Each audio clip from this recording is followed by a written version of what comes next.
ফিরে বলি তাহলে ওইটা সুন্দর বুঝি, আর যদি সোজা আমি যদি বলি তাহলে বোঝার বিষয় কম আছে এবং গায়েও লাগে না, কথার প্রতি গুরুত্ব আসে না, শোনার প্রতি কোনো আগ্রহ আসে না। কথা ঠিক কিনা? আসেন, আল্লাহ তাআলা রমজান মাসে যে কোরআনুল কারিমে যে আয়াত কালিমা নাযিল করেছেন, শাহরু রমাদান আল্লাযী উনজিলা ফীহিল কোরআন, আল্লাহ তাআলা সম্মানিত মাস বলেন এই মাসে আল্লাহ তাআলা আল্লাহ নবীর উপরে 30 পারা কোরআনও নাযিল করেছেন। এই কোরআন কি অন্য মাসে নাযিল আল্লাহ করতে পারতেন না? কথা কোন পারতেন না? কিন্তু আল্লাহ কেন করেননি? রমজান মাসে সে কেন করলেন?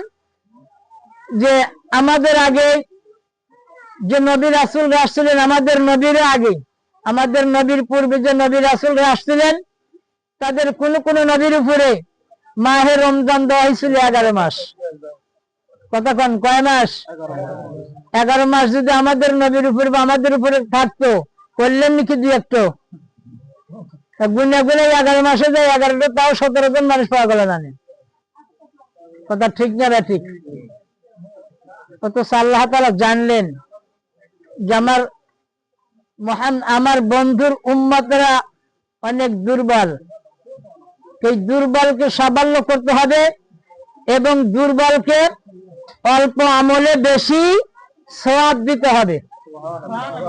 তারপরেও আল্লাহ তাআলা আমার হাবিবকে বারবার একটু করালেন, তাকরা করালেন। তাকরা করানোর পরে 11 মাস বাদ দিয়া 12 মাসের 1 মাস দিলেন রোজা। কয় মাস? আল্লাহ রাব্বুল আলামিন তাই কোরআনুল কারীমের মধ্যে বললেন, ইয়া আইয়ুহাল্লাযীনা আমানু কুতিবা আলাইকুমুস সিয়ামু কামা কুতিবা আলাল্লাযীনা মিন ক্বাবলিকুম লাআল্লাকুম তাত্তাকুন। আল্লাহু আকবার। আল্লাহ তাআলা বললেন, হে বিশ্বাসী বান্দা বান্দীগণ, হে ঈমানদার বান্দা বান্দীগণ, আমি তোমাদের জন্য 12 মাসের মধ্যে সবে মাত্র কেবলমাত্র একটা মাস মাহে রমজান তোমাদের উপরে দান করেছি। এই মাহে রমজানে যদি প্রত্যেকটা মুসলমান নর এবং নারীর জন্য এই মাহে রমজানে 60টা ফরজ আদায় হবে। কয়টা ফরজ? ফরজ কয়টা? 60টা ফরজ এই রমজান মাসে আদায় হবে ওই ব্যক্তির, যে ব্যক্তি মাহে রমজানকে সম্মান করলো, কদর করলো, মাহে রমজানকে ইজ্জত করে নিজে কষ্ট করলো।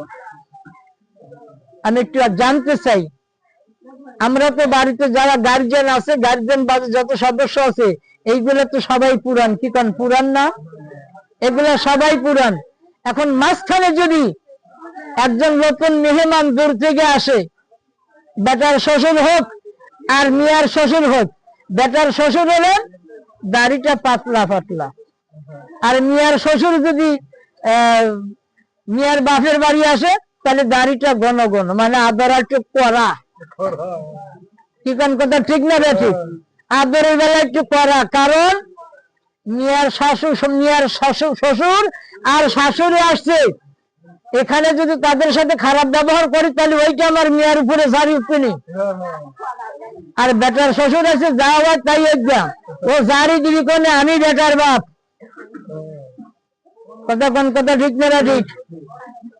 আমি মরদ, আমি বেটার বাপ।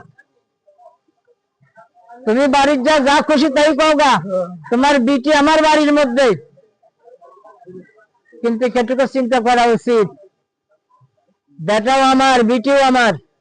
বেটা বিয়ে দিছি বউলে আছি, বিটি বিয়ে দিছি জামাই বাড়ি গেছে। কি কোন কথা ঠিক না? ঠিক। তাহলে কি আমি বুঝাতে পারতেছি? বেটার শ্বশুরে যেমন দাম, বিটির শ্বশুরেরও অতটুকু দাম, সমান সমান 16 আনা।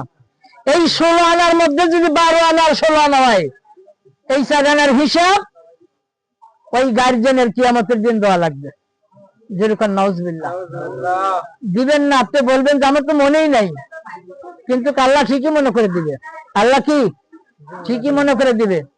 কারণ হলো আমার আপনার গাড়ির উপরে, আরে দুনিয়ার মুসলমান, আপনার আমার গাড়ির উপরে দুই পাশে দুইটা ফেরেশতা আছে। এই দুইটা ফেরেশতার নাম হল কিরামান আর কাতিবিন। নাম কি? কিরামান আর কাতিবিন, দুইজন ফেরেশতা। এই দুইজন সম্মানিত ফেরেশতা, সম্মানিত লেখক, সম্মানিত ফেরেশতা এবং সম্মানিত লেখক। একজন নেকি লেখেন আর একজন গুনাহ লেখেন। অথচ রমজান মাসে এসে যখন বান্দা রোজা রাখছে সারাদিন, বান্দা সিয়াম সাধনা করতেছে সারাদিন, পানাহার করতেছে আল্লাহকে না দিয়ে, নাচ নাচ শব্দের অর্থ মানুষ, শ্রেষ্ঠ মানুষ। সেই শ্রেষ্ঠ মানুষ যখন সিয়াম সাধনার মধ্যে বর্ণিত হয়ে আছে, রমজানে রোজা পালনের জন্য রোজার পিছনে লেগে আছে, আল্লাহ রাব্বুল আলামিন ডাকতে বললেন, বান্দা, ওরে আমার বান্দা, তুমি শুনে নাও, জেনে নাও, আমি আল্লাহ রাব্বুল আলামিন এই রমজান মাসের জন্য এক নয়, দুই নয়, তিনটে পুরস্কার তোমাকে এই মুহূর্তের মধ্যে শোনায়া দিলাম। যেরকম আলহামদুলিল্লাহ। শয়তানকে তো লোহার জিঞ্জিরে আবদ্ধ করা হয়েছে, কথা বলছেন, কিন্তু শয়তান লোহার জিঞ্জিরে আবদ্ধ থাকলেও ওই যে একটা চমক আর একটা চমক যদি দুইটা দুই জায়গায় রাখা যায়, এক চমক আর এক চমকের চোখের দিকে তাকায় কি তাকায় না? যে শয়তান গুলো সব জিঞ্জিরে আবদ্ধ, কিন্তু শয়তান ওই খাঁচার থেকে এই খাঁচার শয়তান পর্যন্ত তাকায় আছে, আর মাঝখানে যত ভালো মানুষগুলো আছে এরা ওই নজরে পড়ে যেতেছে। যার কারণে কোরআনের আলোচনা যেখানে হয় সেখানে হয় বিলেই লাবদা গাছ ওঠে, নয়তো ঘরের মধ্যে ঝগড়া হয়, নয়তো পাশে মিটিং বসে, নানান রকমের আলোচনা শুরু হয়। আসলে কাজ নতুন না, এই কোরআনের আলোচনা প্রথম থেকেই বিঘ্ন ঘটানোর জন্য আবু জেহেল, আবু সুফিয়ান, উতবা, সাইবা, এই কোরআনের পিছনে কোরআনকে ধ্বংসন করার জন্য আবু সুফিয়ান, উতবা, সাইবা খুব এরা আগে থেকে কি লেগে আছে, এরা আগে থেকে কি লেগে আছে। একটু খেয়াল করেন ভাই, আমরা যারা পেছনে আসতেছি একটু চুপচাপে বসে কথা না বলে এটি জিজ্ঞেস করি, লা ইলাহা ইল্লাল্লাহ।